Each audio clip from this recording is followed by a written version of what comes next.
अस्सलाम वालेकुम। उम्मीद करता हूँ आप सब खैरियत से होंगे।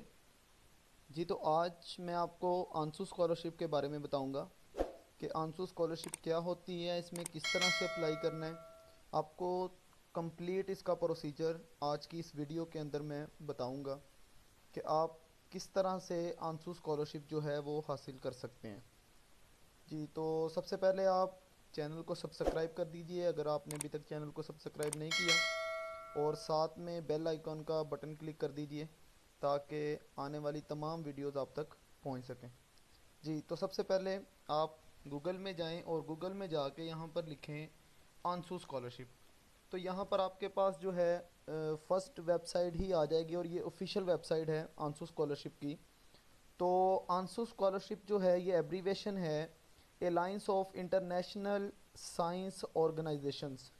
अच्छा, एक सबसे इम्पोर्टेंट बात जो मैं आपको बताना चाह रहा हूँ यहाँ पर कि ये जो आंसू स्कॉलरशिप है ये गवर्नमेंट की स्कॉलरशिप नहीं है।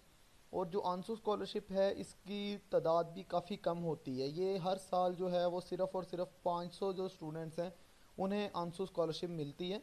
पूरी दुनिया में, सिर्फ पाकिस्तान के लिए नहीं बल्कि पूरी दुनिया में 500 स्टूडेंट्स को सिर्फ आंसू स्कॉलरशिप मिलती है चाइना के अंदर।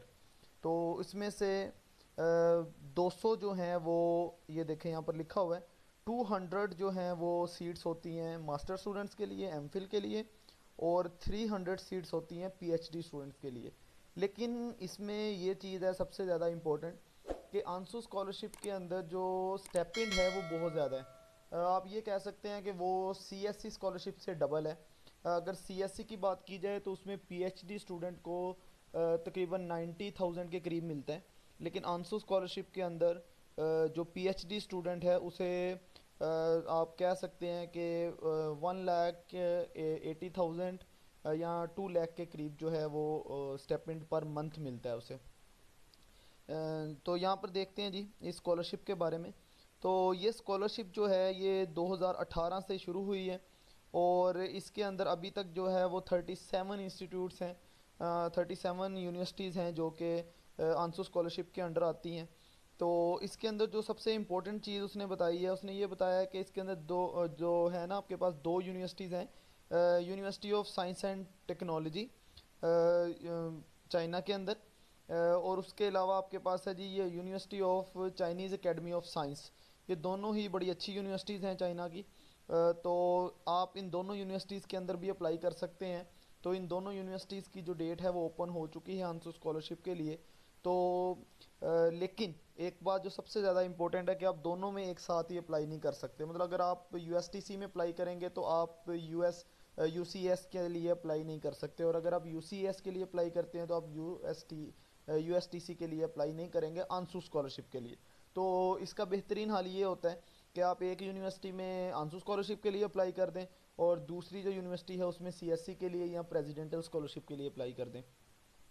जी, तो एक बात और मैं आपको बड़ी इंपॉर्टेंट बताने वाला हूँ यहाँ पर कि ये आपको स्कॉलरशिप बताने का मकसद ये है कि अब देखें, अगर आपने लेट्स सपोज सीएससी स्कॉलरशिप के लिए अप्लाई करना है तो आप मैक्सिमम जो है वो 3 यूनिवर्सिटीज़ के अंदर अप्लाई कर सकते हैं। 3 से ज़्यादा यूनिवर्सिटीज़ में अप्लाई नहीं कर सकते।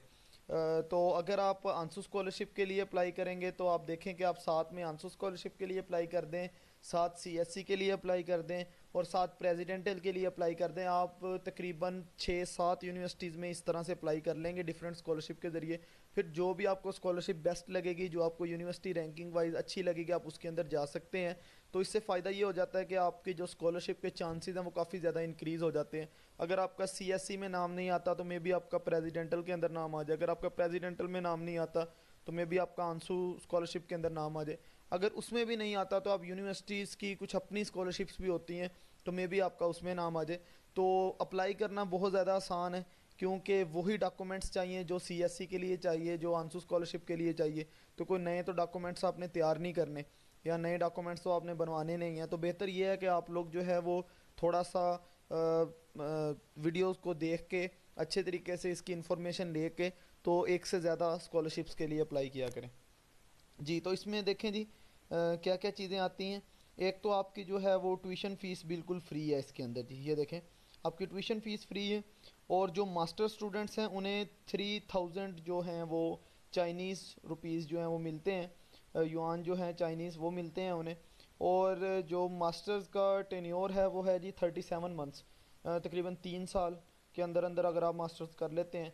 और मतलब आप अगर 2 साल के अंदर करेंगे तो ये स्कॉलरशिप 2 साल तक रहेगी।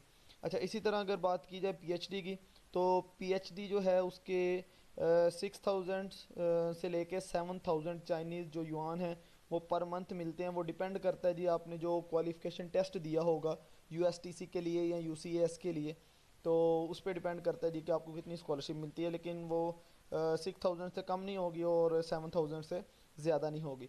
हाँ जी, आपकी हेल्थ इंश्योरेंस होगी जी इसके अंदर। उसके अलावा आपकी एप्लीकेशन फ़ीस वगैरह होगी। और उसके अलावा आप जो ट्रैवलिंग करेंगे, मतलब आपको जो है 1 पर्सन पर ट्रिप जो है वो आपको मिल जाएगा, 1 ट्रिप पर पर्सन। आपको मतलब अगर आप अपने घर आते हैं या इधर से जब आप जा रहे हैं तो आपको जाने के वहाँ जाके आप अप्लाई करेंगे तो आपको सारा खर्चा वगैरह वहाँ पे जाके मिल जाएगा। अच्छा जी, उसके बाद वो कह रहे हैं जी कि यहाँ पर देखें, वो कहते हैं any scholarship awardee on site in China the host country at the time of application will not be eligible for any travel subsidy.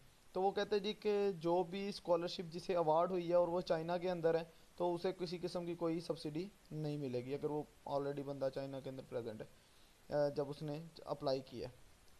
और उसके बाद अगर आप पाकिस्तान के अंदर हैं तो डेफिनेटली फिर आपको मिलेगा। अगर आप पहले से ही आपने लेट्स सपोज वहाँ पर ही एमफिल किया था, वहाँ पर ही आपने पीएचडी के लिए अप्लाई कर दिया है और आप पाकिस्तान नहीं चक्कर आपका लगा, जब आपने अप्लाई किया तो आप चाइना में ही थे, तो फिर आपको जो है वो ट्रैवलिंग अलाउंस जो है वो नहीं मिलेगा।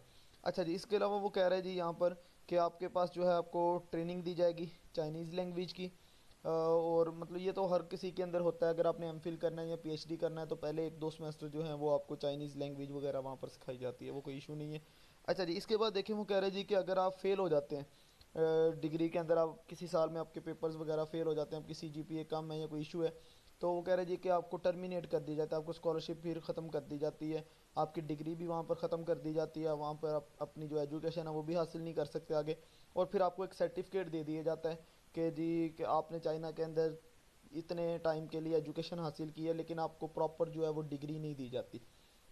तो ये पीएचडी के लिए भी ऐसे ही है और एमफिल के लिए भी ऐसे ही है जी। इसके बाद एलिजिबिलिटी के बारे में देखते हैं।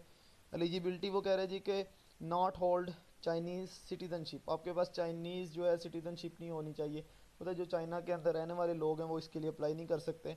आप इंग्लिश और चाइनीज़ आप बोलते हों, आपके पास इस लैंग्वेजेस के अगर कोर्सेज हैं इंग्लिश और चाइना का, मतलब या आप इंग्लिश प्रोफिशेंसी लेटर यूनिवर्सिटी से बनवा लें तो आप अप्लाई कर सकते हैं। अच्छा जी, इसके अलावा है जी मास्टर प्रोग्राम एप्लीकेंट्स, वो जो है वो 1992 से पहले की जो है उनकी डेट ऑफ बर्थ ना हो। 1 जनवरी 1992 से पहले की जिनकी डेट ऑफ बर्थ है वो एमफिल के लिए अप्लाई नहीं कर सकते। इसी तरह से 1 जनवरी 1987 से पहले की जिनकी बर्थ है वो पीएचडी के लिए अप्लाई नहीं कर सकते। और वो कह रहे हैं जी कि जो एडमिशन क्राइटेरिया है इंटरनेशनल स्टूडेंट्स के लिए वो वही है जो यूएसटीसी का और यूसीएस का। तो आंसू स्कॉलरशिप भी उन्हें मिलेगी, आपने बस 7 आंसू स्कॉलरशिप के लिए अप्लाई कर देने। अच्छा जी, इसके बाद है जी not take up other assignments during the period of his scholarship. तो वो कहता है जी कि इसके अलावा आपको स्कॉलरशिप के पीरियड के अंदर आप कोई और काम नहीं कर सकते। अच्छा जी, वो क्या यहाँ पर देखें जी, बड़ा इंपॉर्टेंट चीज़ है यहाँ पर। If you are currently pursuing a master degree at any university institute in China, अगर आप ऑलरेडी चाइना से मास्टर्स कर रहे हैं, you are not eligible for the master programme of this scholarship. तो आप मास्टर प्रोग्राम के लिए इस स्कॉलरशिप के लिए फर्दर आगे जो है दोबारा से अप्लाई नहीं कर सकते। If you are currently pursuing a doctorate degree at any university institute in China, you are not eligible for the PhD programme for this scholarship. मतलब इसका ये कहने का मकसद है कि अगर लेट्स सपोज आप चाइना से एमफिल कर रहे हैं या पीएचडी कर रहे हैं किसी और यूनिवर्सिटी से, फिर आपका दिल ये कर रहा है कि मैं दोबारा से एमफिल करूँ, मैं दोबारा से पीएचडी कर लूँ, मुझे अच्छे पैसे मिल जाएंगे पर मंथ जो है वो अच्छा स्टेपिंड मिल जाएगा। तो ऐसा नहीं होगा। अगर आपने चाइना में एक दफ़ा किसी भी स्कॉलरशिप के ज़रिए आप वहाँ पर पीएचडी कर रहे हैं या एमफिल कर रहे हैं, आप दोबारा से वहाँ पर जो है वो पीएचडी और एमफिल दोबारा से नहीं कर सकते स्कॉलरशिप के लिए। लेकिन अगर लेट्स सपोज आप चाइना से एमफिल कर रहे हैं तो आप आंसू स्कॉलरशिप के लिए पीएचडी में ज़रूर अप्लाई कर सकते हैं। या अगर आप चाइना से बीएस आप कर रहे हैं तो आप चाइना में ही आंसू स्कॉलरशिप के लिए एमफिल पे ज़रूर अप्लाई कर सकते हैं।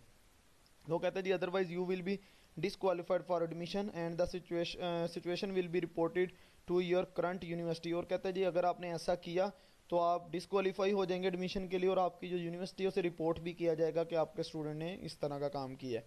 You are not allowed to apply for the ANSO scholarship in both. आप दोनों यूनिवर्सिटीज़ के अंदर जो है वो इकट्ठा नहीं अप्लाई कर सकते। ये बात आप नोट कर लें कि पहले मतलब यूएसटीसी और जो यूसीएएस है इनके लिए इकट्ठा आप अप्लाई नहीं कर सकते, किसी एक के अंदर अप्लाई करेंगे। इसीलिए आपसे कह रहा हूँ कि अगर आपने इसके अंदर अप्लाई करना है तो आप इसमें फिर सीएससी में अप्लाई कर लें, यूसीएस में। और अगर आपने यूसीएस के अंदर अप्लाई करना है तो यूएसटीसी में फिर आप सीएससी के लिए अप्लाई कर लें। अच्छा जी, एप्लीकेशन प्रोसीजर क्या है जी? वो कहते हैं जी कि एप्लीकेशन जो है प्रोसीजर वो 1 नवंबर 2021, मतलब ये 5-6 दिन पहले जो है ये डेट्स जो है ओपन हो गई हैं। लेकिन ये दोनों यूनिवर्सिटीज़ के लिए कुछ आगे पीछे भी हो सकते हैं, मे बी जो किसी यूनिवर्सिटी ने 2-4 दिन पहले ओपन कर दिया हो पोर्टल, कोई 2-4 दिन बाद में ओपन करे पोर्टल तो कोई इशू नहीं है। और इसकी जो लास्ट डेट है वो यहाँ पर देख लें जी, 31 मार्च तक है। तकरीबन 5 माह पड़े हुए हैं। अगर आपके पास डॉक्यूमेंट्स नहीं हैं, आप डॉक्यूमेंट्स जो हैं वो अपने पूरे कर लें ताकि आप इजीली इसके लिए अप्लाई कर सकें। और मैं आपको पहले भी बता चुका हूँ कि डॉक्यूमेंट्स आपने एक दफ़ा ही पूरे कर लेने हैं, और आप हर तरह की स्कॉलरशिप के लिए उन्हीं डॉक्यूमेंट्स के ज़रिए अप्लाई कर सकेंगे। सीएससी में भी वही डॉक्यूमेंट्स चाहिए, और डॉक्यूमेंट्स से रिलेटेड मैंने ऑलरेडी जो है वो एक वीडियो भी बनाई हुई है। उस वीडियो का लिंक मैं ऊपर आई बटन में दे देता हूँ, और आपको डिस्क्रिप्शन में भी वो लिंक मिल जाएगा, ताकि आपको डॉक्यूमेंट्स का अच्छे तरीके से पता चल जाए कि डॉक्यूमेंट्स जो हैं वो कैसे होते हैं, उन्हें कहाँ कहाँ से आपने बनवाना है। वो सारा कुछ मैंने बड़ी डिटेल के साथ वीडियो के अंदर बताया हुआ है। आप बड़े अच्छे तरीके से आपको समझ आ जाएगी। आप प्लीज़ लाजमी एक दफ़ा उस वीडियो को देख लीजिएगा जी। तो ये सारी चीज़ें हैं यहाँ पर। उसके अलावा आप यहाँ पर देखें जी तो आप गाइडलाइन वगैरह आपको मिल जाएगी इस यूनिवर्सिटी यूएसटीसी के बारे में। उसके अलावा यहाँ से आपको मतलब इंटरनेशनल स्टूडेंट्स जो हैं वो कॉल वगैरह करके यहाँ से पता कर सकते हैं। तो यहाँ पर आप क्लिक करें, आपको कॉन्टैक्ट वगैरह मिल जाएंगे। इसके बाद ये एडमिशन पोर्टल वगैरह है, तो यहाँ पर ये यूएसटीसी का एडमिशन पोर्टल है, ये यूसीएस का एडमिशन पोर्टल है। देखते हैं जी, ये देखें जी, ये यूएसटीसी का एडमिशन पोर्टल है। यहाँ पे ओपन हो जाएगा। ज़रा नेट स्लो होने की वजह से इस टाइम ओपन नहीं हो रहा सही तरह से। ये देखें जी, ठीक है जी, ये देखें अंडर ग्रेजुएट प्रोग्राम यूएसटीसी 2022, ये ग्रेजुएट है, ये नॉन डिग्री प्रोग्राम। ये देखें यहाँ पर आप अपना जो है वो ईमेल वगैरह लगा सकते हैं, और इसके लिए अप्लाई कर सकते हैं। यहाँ पर अपना पासवर्ड वगैरह दे सकते हैं। तो ये आपको यहाँ से सबसे पहले जो है यहाँ पर आपको लॉगिन हो वो रजिस्टर होना पड़ेगा, अगर आप रजिस्टर नहीं है तो। इसी तरह ये आपके पास है जी, यहाँ पर लिखा हुआ है। वो कहता है जी ये आपका जो एप्लीकेशन है वो कब से ओपन होगी, 15 नवंबर से ओपन होगी। तो अभी तक ये जो है ना अभी ओपन नहीं हुआ। ठीक है जी, मैंने आपको पहले भी बताया था कि कुछ यूनिवर्सिटी मतलब में भी किसी का कुछ दिन बाद ओपन हो जी। तो यहाँ पर ये सारी कॉन्टैक्ट इन्फॉर्मेशन लिखी हुई है, तो आप यहाँ पर जो है वो रब्ता कर सकते हैं इनसे। अगर आपको किसी भी किस्म की हेल्प की ज़रूरत है तो ज़्यादा बेहतर ये होता है कि आप इन्हें मेल कर दिया करें, क्योंकि अगर आप उन्हें कॉल करते हैं तो अक्सर वहाँ के जो एडमिन के लोग हैं या उन्हें इंग्लिश वगैरह बोलनी नहीं आती, और आप लोगों को चाइना जो है चाइनीज़ लैंग्वेज जो है वो नहीं आती, तो इसलिए कम्युनिकेशन गैप बहुत ज़्यादा है। तो आप उन्हें इंग्लिश के अंदर मेल कर दिया करें, तो मेल ज़रा रीड करके वो आपको रिप्लाई कर देते हैं। तो ये थी आज की हमारी वीडियो। उम्मीद करता हूँ आपको समझ आ गई होगी। अगर आपको फिर भी कोई प्रॉब्लम है तो आप कमेंट के अंदर जो है वो पूछ सकते हैं। तो चैनल को ज़रूर सब्सक्राइब कर दीजिएगा, वीडियो को लाइक कर दीजिएगा। थैंक यू, अल्लाह हाफिज़।